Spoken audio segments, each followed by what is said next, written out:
Hey everyone, here we are for Surrender to Love day number 31 out of 90 days of this joy-based spirituality workout series. So today I wanted to talk about creating a space for love to land in you. So one of the best tricks I was ever told by anyone was in high school and 12th grade. I took typing class, which actually was my favorite class. Hey, Julie in Mentone, Alabama. Um, and the trick that I was taught was when you're learning typing, don't look at the keys. I was told everyone else is going to look at the keys and they're going to seem to go faster than you at first. They are going to go, excuse me, they are going to go faster than you at first. But if you just do what you're told in the book and you let your fingers in, practice where they're supposed to be, and you don't look at the keys, you're going to go slower at first, but then you're going to go really fast. And I turn out to be a really fast typer. It's one of my favorite sounds in the world, is just the clicking of typing, and it's very soothing to me. And one of the things about letting love land inside of you, one of the things about increasing the amount of love that you show up with in the world, is there aren't a whole lot of markers in the outer world to let you know if you're on the right track. And that can be difficult sometimes because you might fall into old habits quickly because nobody's telling you, keep going this way, keep going this way. Nobody's telling you, you just, you ran your first mile or you won this race. There's no like external evidence.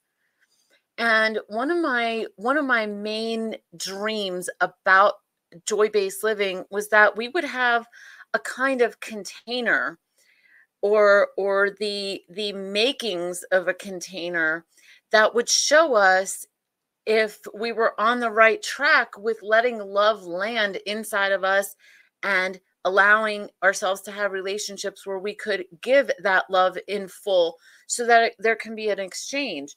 So I'll tell you one more little example, and then I'll bridge it back to love. So a long time ago, I used to have very brown thumbs. I couldn't grow anything. I would overwater it, underwater, you name it, it wouldn't work. And then I learned how to do something called create a container garden. And it's very specifically structured so that you literally can't mess up. It's very hard to mess up. And I thought, wouldn't it be great to have psychology or a form of psychology that was such a tight, clear container? Hey, Ellen, who's now in Pensacola, Florida. So wouldn't it be nice to have a container that was because I got so inundated with all the different ideas and self-help and psychology. It was too much. How do you know if you're on track or you're not on track? How do you give yourself information to know whether to continue in a particular direction? And love exists. What we want to do is to let it flow in a way that feels reciprocal, in a way that feels continual, because that makes our hearts happy. It makes human beings feel good. I mean, that's kind of basic, but it sometimes needs to be said. It just needs some structure in order for us to let it land and to know where to let it land. And I want you to think about this. So in the 12 practices, we talk about the 3 wounds and the 3 healing fields. So the wounds are shame, abandonment, and betrayal. Now I'm going to give you an extreme example of how to not let love land. If you continually feel shamed, abandoned, and or betrayed, do you think love is going to easily land in your system, in your garden, in your soil, in your soul? No, it's not. In fact, any one of those at any extreme level is not going to let love land. It's either going to be too rocky or too dry, or too like in the too sandy, right? Or maybe it's going to be too hard. You know how like sometimes soil gets really, really, really hard. You can't grow anything in it. You have to water it a lot. So what do we do in order to water it, in order to make the soil, the soul ready to receive? We invoke and we create and we practice experiences of the healing fields, which are honor, commitment, and loyalty. And Ellen, we were just talking about being a spiritual warrior. Those are like the three great strengths of a spiritual warrior: is practicing honor, practicing commitment, practicing loyalty. And if you think about creating a structure for love to land inside of you and creating yourself to be in a way where love can be given and received, you can ask yourself, am I practicing honor, commitment, and loyalty to the best of my ability, beginning with myself first? And you can ask yourself, am I offering those healing fields to other people who are kind and safe and wanting to receive them? And you can ask yourself, am I surrounding myself with other people who are practicing honor, commitment, and loyalty with themselves and sharing that with me? Now, that might sound really complicated, but it's very simple if you just boil it down to honor, commitment, and loyalty. Like if you only think about those felt sensations, what it feels like to honor yourself, what it feels like to commit to yourself, what it feels like to be loyal to yourself. And so, for example, when in that typing example, I made a commitment that I was not going to look at the keys. That was a practice of commitment. When I put together my very first container garden, which gave me such a green thumb that I didn't even know what to do with all the tomatoes and cucumbers.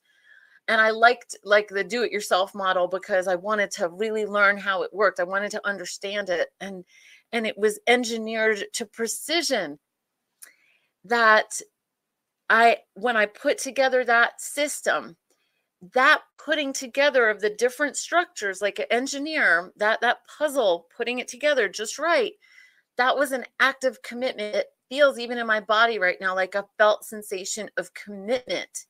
Not going to look at the keys. I'm going to put the structure together right.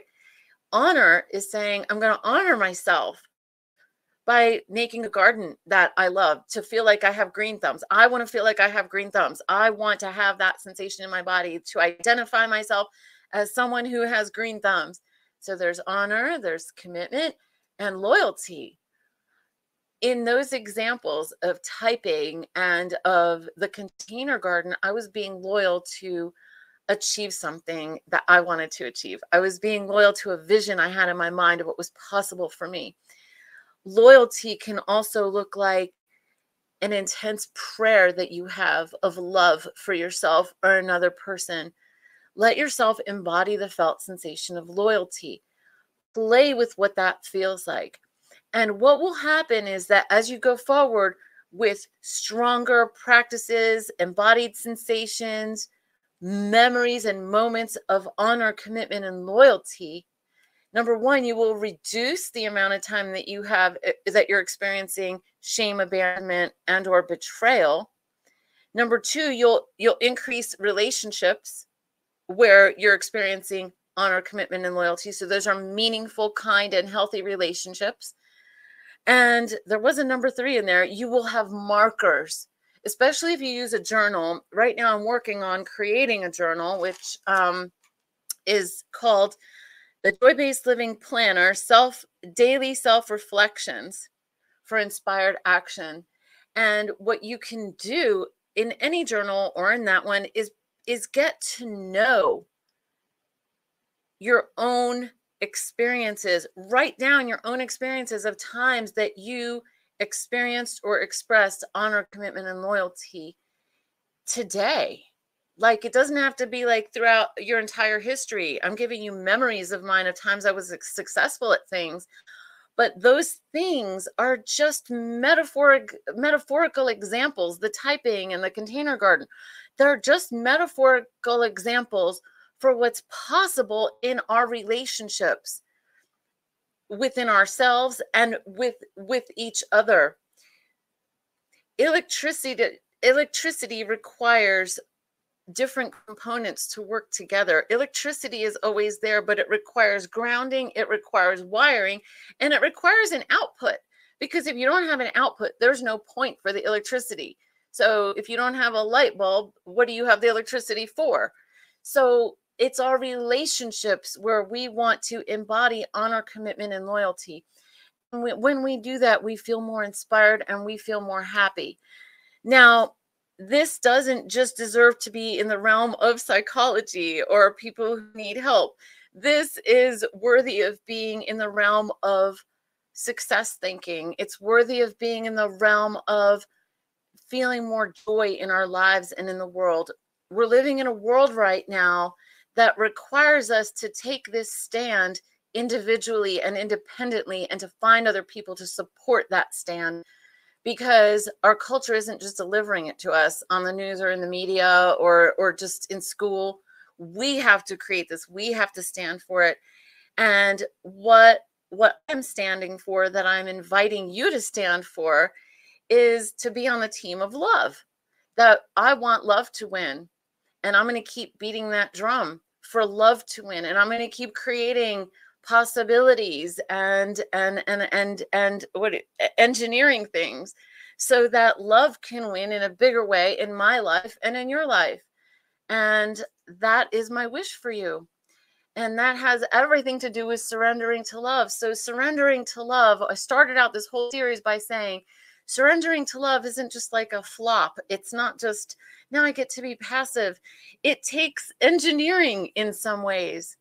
It takes a willingness, it takes determination, it takes intelligence to say, I'm going to do this. I'm going to do it consciously. Even though other people in my world aren't doing it, there are people in the world who are, and I'm going to find them and we're going to do it together. And that's how we create more joy for ourselves and for people that we love. That's all I have to say for now. Life is like a box of chocolates, and I will see you tomorrow. Thank you for being here with me on this incredible journey. Bye for now.